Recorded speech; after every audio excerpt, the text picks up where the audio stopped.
K44 risponde, un contenitore per chiarire i dubbi del trasporto.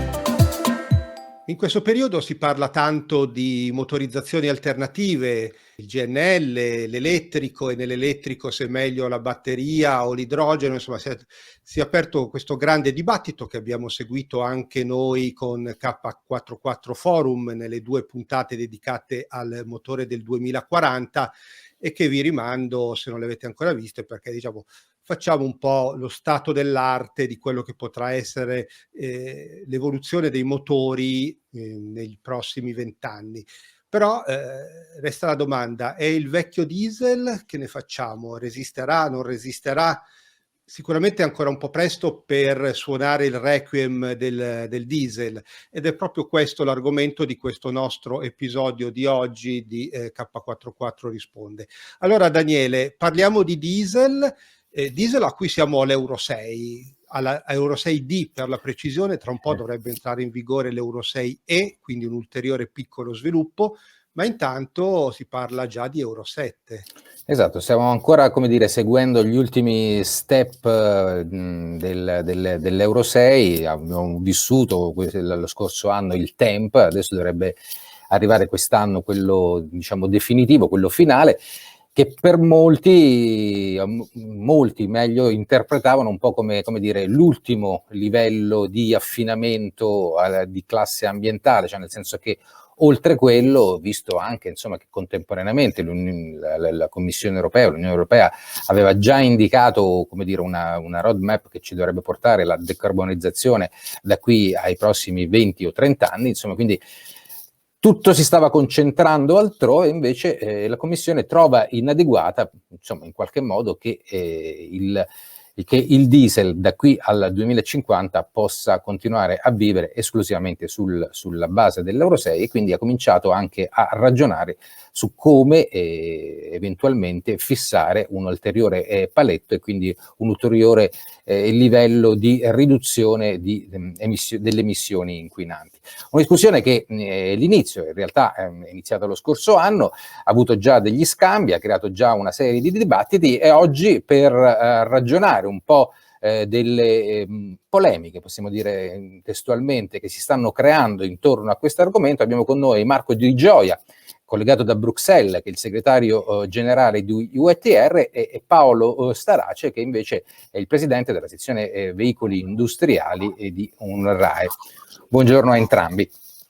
Allora, direi innanzitutto di cominciare con Di Gioia, visto non fosse altro perché è a Bruxelles, quindi è un po' più vicino, diciamo, al luogo della commissione, e quindi la cosa più utile forse in questo momento è fare un po' un punto di quello che è lo stato dell'arte, cioè nel senso, che cosa è successo fino ad oggi, quali sono gli intendimenti della commissione, che livelli di iniziativa ha intrapreso, che tipo di risposte ha ricevuto, insomma, a che punto è la discussione praticamente? È un argomento che recentemente è un po' uscito alla ribalta rispetto ai tavoli tecnici di lavoro. L'Euro 7, un eventuale futuro Euro 7 come standard di emissione.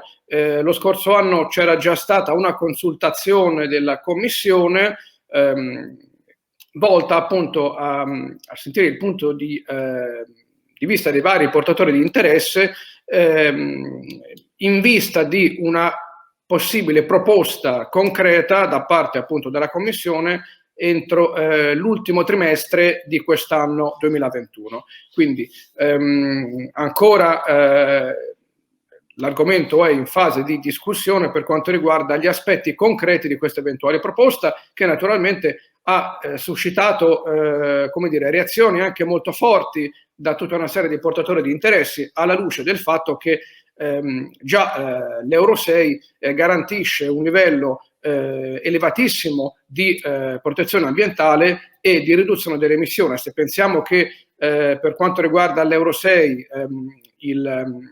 i grammi per chilometro di emissioni sono lo 0,004, quindi ecco, prossimo allo zero, ci si chiede cosa si possa ottenere ulteriormente da un nuovo standard oltre Euro 6, e anche alla luce di tutto quello che sta bollendo in pentola, anche oltre bollire in pentola, sta accadendo a livello europeo per quanto riguarda i carburanti alternativi, i nuovi mezzi di locomozione e tutta una serie di elementi per ridurre le emissioni. Quindi questo sicuramente è un punto da affrontare in maniera molto seria, anche perché gli impatti sulle imprese, ma anche soprattutto sui costruttori, potrebbero essere notevoli. In particolare la Commissione cosa dice? Dice che nonostante l'Euro 6 vi è ancora un grosso problema di emissioni a livello urbano, quindi non tanto trasporto di media e lunga distanza, ma a livello urbano.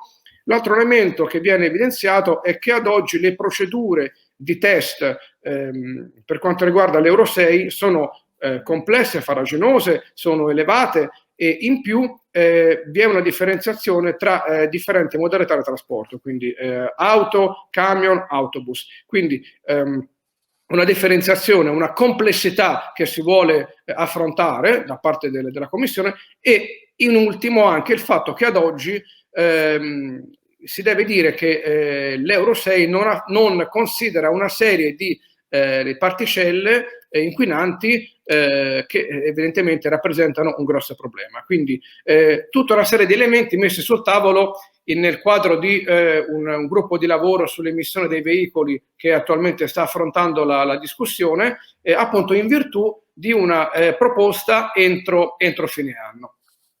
Ecco, io vorrei a questo punto introdurre Starace come rappresentante dei costruttori, no? Perché come abbiamo già visto nei nostri precedenti forum e nel dibattito che c'è, attualmente i costruttori di veicoli industriali stanno investendo cifre enormi, parliamo di miliardi, nella realizzazione di motorizzazioni alternative, elettrico soprattutto. Ecco, come vedete voi invece questa ulteriore evoluzione del diesel? Ma intanto grazie per l'invito e rinnovo un ringraziamento particolare a K44 per darci l'opportunità, insomma, di veicolare anche quelli che sono messaggi rilevanti nell'ambito del settore. Dato una prima premessa che è doverosa, tutti i costruttori sono impegnati nel raggiungere l'obiettivo condiviso della decarbonizzazione. Come è noto, non più tardi di qualche mese fa in sede ACEA è stato sottoscritto un impegno che prevede lo sviluppo, produzione e commercializzazione di veicoli a zero emissioni entro il 2040. Quindi i costruttori si sono già posti obiettivi sfidanti. Nell'attuale però contesto, e ancorché gli scopi di un'eventuale introduzione di motorizzazione Euro 7 sia intuibile, non ne ravvediamo davvero la necessità e l'urgenza, specie nell'ambito dei veicoli industriali, dove i vincoli imposti dalla stessa normativa rendono o renderebbero insostenibile sotto il profilo tecnico ed economico l'adeguamento degli attuali veicoli. E invece dal punto di vista di UETR, dal punto di vista delle aziende, come viene vissuta questa evoluzione? Cioè, nel senso che è ovvio che ogni volta che si chiede qualcosa ai costruttori, quindi ogni volta che si impongono degli investimenti nuovi, è chiaro che insomma, se tanto è da tanto, se c'è un investimento, anche i prezzi finali dei prodotti, quindi dei veicoli, subiranno un innalzamento. Insomma, in questo momento già c'è una crisi, già c'è una problematica, una criticità di andare incontro alle nuove proposte in termini di veicoli, di nuove proposte in termini di alimentazione. Insomma, cioè già comprare un veicolo elettrico oggi pone in termini di prezzo alcune problematiche. Dal punto di vista delle aziende, anche piccole, quelle rappresentate in UETR, come viene vissuto questo ulteriore paletto, cioè anche relativamente al diesel? Noi naturalmente condividiamo in maniera totale gli obiettivi di riduzione di emissioni alla luce del Green Deal e delle altre politiche comunitarie messe in atto recentemente. Però al tempo stesso bisogna essere realisti e anche alla luce dell'attuale crisi Covid che attanaglia tutto il mondo produttivo, incluso l'autotrasporto, a livello mondiale. Quindi se io considero tutte le proposte messe in atto per quanto riguarda l'elettrico, per quanto riguarda il carburanti alternativi, se io anche considero in maniera realista che il 90% dei mezzi commerciali pesanti ad oggi sono diesel, e se considero anche che vi è una media di un'età di 13 anni a mezzo commerciale pesante a livello europeo, ecco, non è che sia possibile cambiare pagina da qui a 4-5 anni, perché di 2025-26 si parla per questo eventuale Euro 7. Quindi bisogna considerare un po' molti aspetti e non focalizzarsi con un approccio un po' da, come dire, torre d'avorio, ignorando appunto qual è la realtà appunto anche di soggetti che operano sulle strade continuamente, a parte il Covid, ma che appunto devono fare conti con i conti. Quindi sicuramente vi sono moltissime modalità per ottenere la riduzione delle emissioni. Ad esempio, al tempo stesso, e proprio di qualche giorno fa, vi è l'annuncio dell'inclusione dei carburanti per autotrasporto nel sistema ETS, quindi Emission Trading System. Quindi, voglio dire, da un lato la Commissione fa una proposta molto forte, ulteriore, per ridurre le emissioni, e poi dall'altro si parla di Euro 7, sul quale bisogna essere, come dire, un po' cauti, più che altro per quanto riguarda tempistiche e modalità concrete di attuazione e di successo. Perché se io dico che le emissioni devono essere zero da qui a 4-5 anni, voglio dire, è questo un obiettivo realistico, raggiungibile da parte dei costruttori, ma anche da parte degli operatori che devono acquistare veicoli e utilizzarli? In concreto, questa è una domanda che faccio a Starace. Ecco, in concreto, in questo periodo di transizione, che evidentemente durerà un po' di anni, tralasciando un attimo la questione di un eventuale Euro 7, i costruttori cosa possono offrire invece come alternativa, diciamo, all'attuale Euro 6 con il gasolio di origine fossile, che diciamo che è la configurazione standard attualmente usata nell'autotrasporto?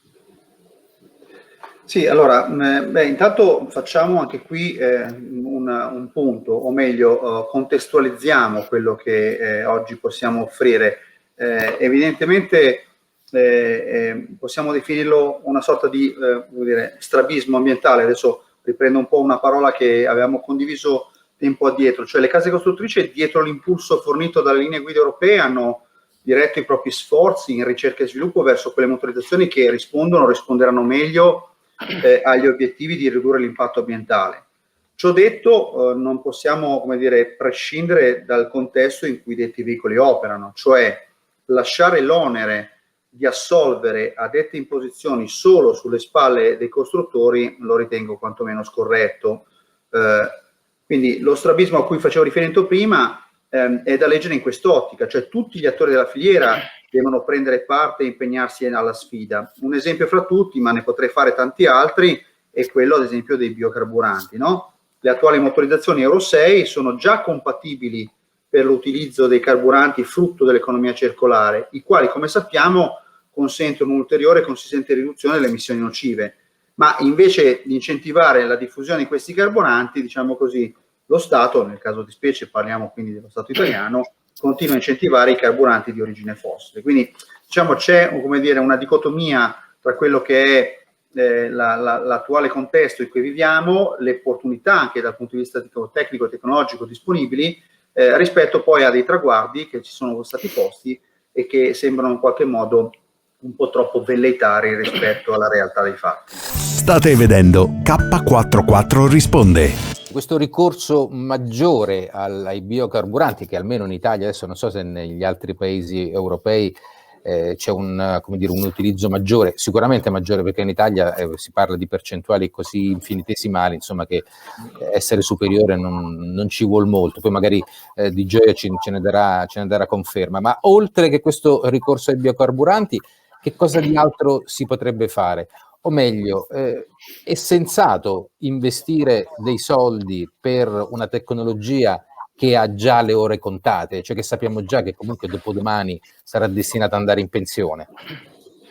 Intanto, in base all'ultimo, riprendo un po' quello che diceva prima anche Di Gioia, in base all'ultimo rapporto UNRAE sappiamo che ben il 56% del parco circolante italiano, sopra le 3,5 tonnellate, è rappresentato da veicoli ante Euro 5. Okay? Quindi questo è un punto fermo sul quale dobbiamo per forza ragionare. Parliamo di quasi 700.000 veicoli, parlo solo del parco circolante italiano, il cui impatto sull'ambiente e sulla sicurezza è sotto gli occhi di tutti.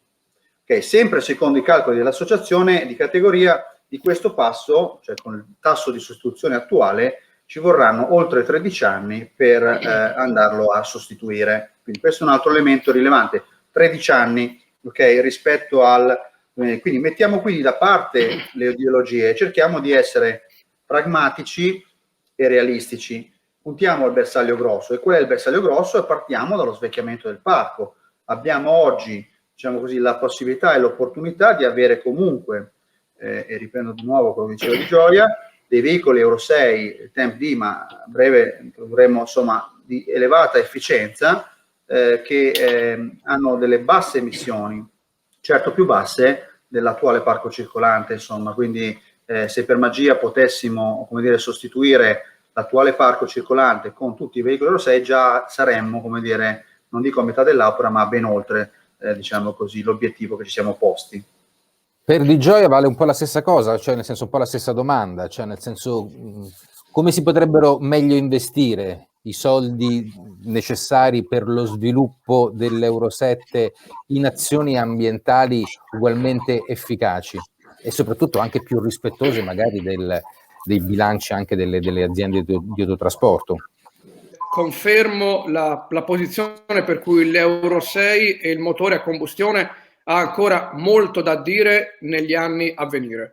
Se poi parliamo di dimensione urbana e di inquinamento, quello che io vorrei evidenziare come forse poco coerente è che dall'auto della elettrificazione dell'uso dell'elettrico si dice che l'elettrico andrà molto bene a livello urbano. Però poi dall'altro si dice per risolvere il problema di emissioni a livello urbano proponiamo l'Euro 7. Cioè insomma vedo come dire poca coerenza tra questi due aspetti. Un altro elemento dove investire i soldi. Qua io devo purtroppo ricorrere a un termine inglese, io amo sempre utilizzare termini italiani, però in questo caso non credo vi sia un termine equivalente.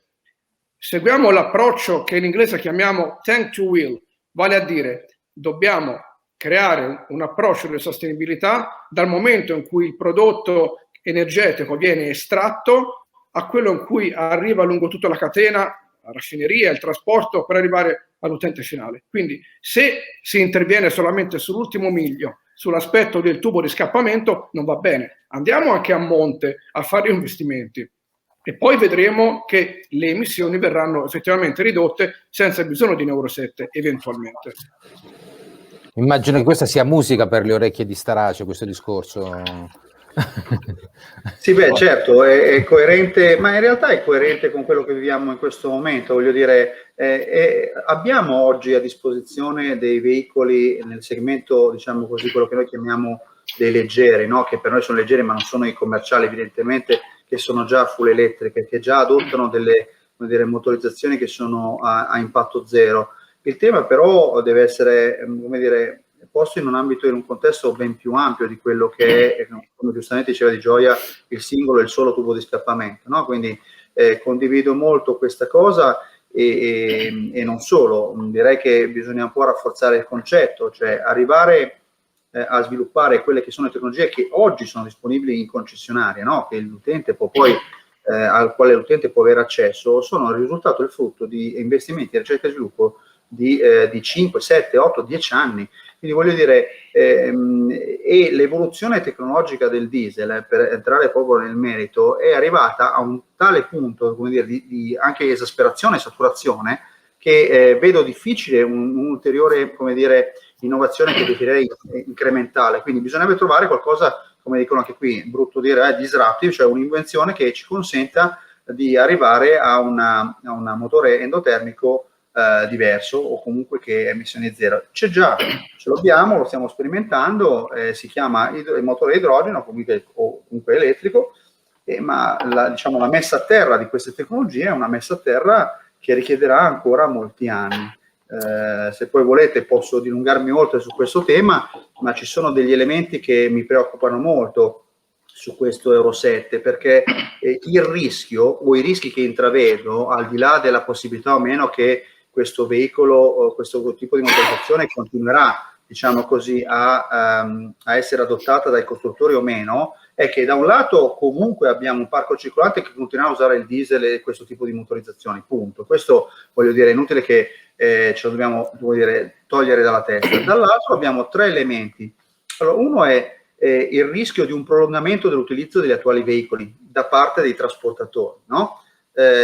Perché? Perché in realtà queste tecnologie, nuove tecnologie, devono essere alla portata economica dell'utilizzatore finale, ovvero dell'azienda di trasporto. Quindi potrebbe determinare un rallentamento del rinnovo del parco, quindi un effetto esattamente opposto. Perché? Perché le attuali motorizzazioni Euro 6 sono ritenute affidabili ed economiche e non si comprende per quale ragione, ad esempio, le aziende di trasporto dovrebbero compromettere la redditività aziendale. Questo è un punto. Il secondo punto è che all'aumento dell'anzianità del parco a cui corrisponderebbe questo effetto, ci sarebbe poi una frenata rispetto agli obiettivi di riduzione delle emissioni nocive. Quindi le due cose vanno a braccetto, ma non sono coerenti con gli obiettivi che ci siamo posti. E da ultimo, lasciami dire, in ragione delle differenze tra i vari contesti. Adesso qui poi entreremo nella tematica anche della concorrenza e degli aspetti di carattere geografico, cioè rischieremmo di mettere sulla schiena delle nostre aziende di autotrasporto degli elementi aggiuntivi di costo che le porterebbero ad avere un minor vantaggio competitivo rispetto ad aziende in altri mercati confinanti, e sappiamo bene cosa mi intendo, parlo di extra UE ai confini dell'est, dove, come dire, servono l'Europa ma a condizioni completamente diverse, quindi si andrebbe ad aggiungere al minor costo del lavoro una chiaramente mancata obbligo di utilizzare quelle nuove tecnologie e quindi un minor costo nell'acquisizione di questi veicoli e di conseguenza un costo di esercizio di TCO ben più basso di quello dei nostri trasportatori. E da qui, voglio dire, tiratene un po' le conseguenze, insomma, questo è il tema. State vedendo K44 risponde. Qualcuno ipotizza che questo questo intendimento della Commissione, come l'abbiamo detto, cioè relativamente all'Euro 7, potrebbe essere un po' una sorta di clava, proprio rispetto all'utilizzo, al raggiungimento, all'introduzione di nuove tecnologie come appunto quelle elettriche o quelle dell'idrogeno. Cioè, nel senso, il ragionamento è, se al 2040 o al 2050, come hanno detto rispettivamente la CE o la Commissione europea, bisognerebbe decarbonizzare il trasporto, ma da qui a quel momento ci sarebbero forti difficoltà di livello pratico, di prezzo, insomma, cioè, adesso è inutile starle a prendere in considerazione. Comunque, per accelerare questo processo si potrebbe tutto sommato passare attraverso la strettoia dell'Euro 7, cioè una volta che si sono messi dei limiti di emissioni così bassi per l'Euro 7 e quindi praticamente col diesel non sarebbe possibile, proprio anche da un punto di vista tecnologico, andare a soddisfarli, non sarebbe comunque conveniente, a quel punto si accorcerebbe l'uscita dal mercato del diesel al 2025, al 2026, quella che sarebbe, cioè, praticamente l'ipotesi di entrata in vigore rispetto almeno al proposito che riferiva Di Gioia. Come lo vedete questo scenario? È follia? E soprattutto, quali conseguenze finirebbe con il determinare anche per l'industria, tutta l'industria automotive, tutta l'industria automobilistica europea?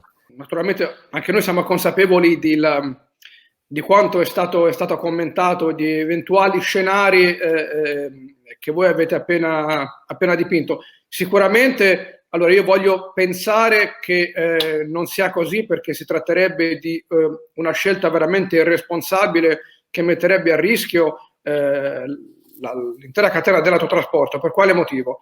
In primo luogo, mancano ancora a livello europeo un numero sufficiente di strutture di rifornimento, che sia LNG, che sia elettrico, per non parlare dell'idrogeno. Quindi mancano i recharging points, i punti dove rifornirsi.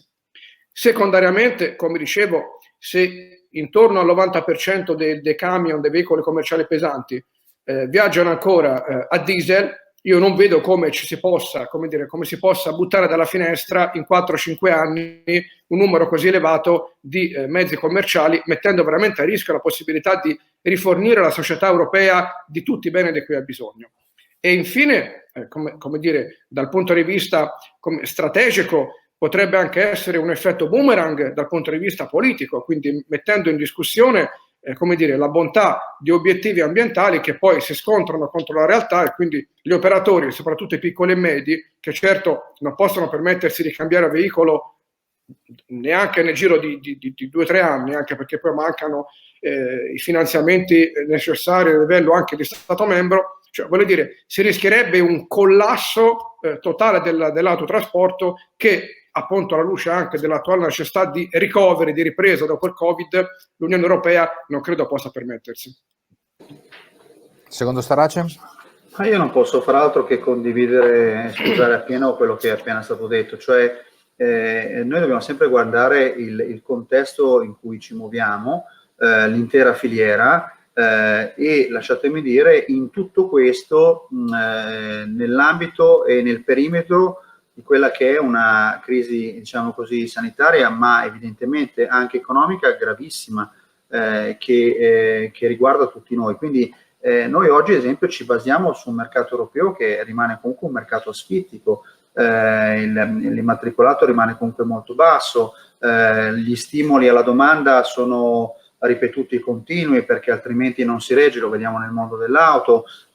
Poi, sempre prendendo ad esempio il mondo dell'auto, un'auto elettrica, full electric, costa un'utilitaria con, vuol dire, i limiti del caso che ha, comunque ha un costo di accesso elevato, quindi voglio dire ci sono anche delle barriere all'ingresso rilevanti. Se poi pensiamo che il nostro settore è un B2B, quindi un B2 business, quindi come dire l'investimento, o meglio il ritorno sull'investimento è fondamentale per le aziende di trasporto, ecco che, ma lo è anche per i costruttori, voglio dire investire in nuove tecnologie richiede, come dicevate prima voi giustamente, miliardi di euro di investimenti, voglio dire, e non avere una chiarezza di indirizzo rispetto a quella che sarà lo standard che andrà affermandosi è molto pericoloso, perché il rischio è che aziende rilevanti, importanti, gruppi storicamente, voglio dire, solidi finanziariamente, rischiano magari di fare un buco nell'acqua, buttando a mare tutti gli investimenti fatti in una tecnologia perché non più coerenti con gli indirizzi politici. Quindi ci deve essere un'assoluta, vuol dire, coerenza e trasparenza, lasciatemi dire, di indirizzi, perché solo così noi riusciamo comunque anche a indirizzare quelle che sono le nostre risorse, che rimangono limitate da un lato. Dall'altro questi investimenti poi devono avere un ritorno. Come si fa per avere un ritorno sugli investimenti? Si vendono i prodotti poi alle aziende di trasporto, quindi è rilevante che le aziende di trasporto siano in grado economicamente di sostenere questi investimenti, e sono investimenti rilevanti anche qui perché non sono da poco, e poi le famose economie di scala. Cioè non è pensabile che ancora oggi, al di là delle infrastrutture, quindi tutti i colli di bottiglia che abbiamo già menzionato, l'acquisto di un veicolo elettrico, diciamo così, veicolo pesante industriale, costa tra le 3 e le 4 volte il prezzo di acquisto di un veicolo, diciamo così, diesel. Quindi questo è un tema che non è secondario e al di là della vocazione green degli autotrasportatori non è sostenibile da un punto di vista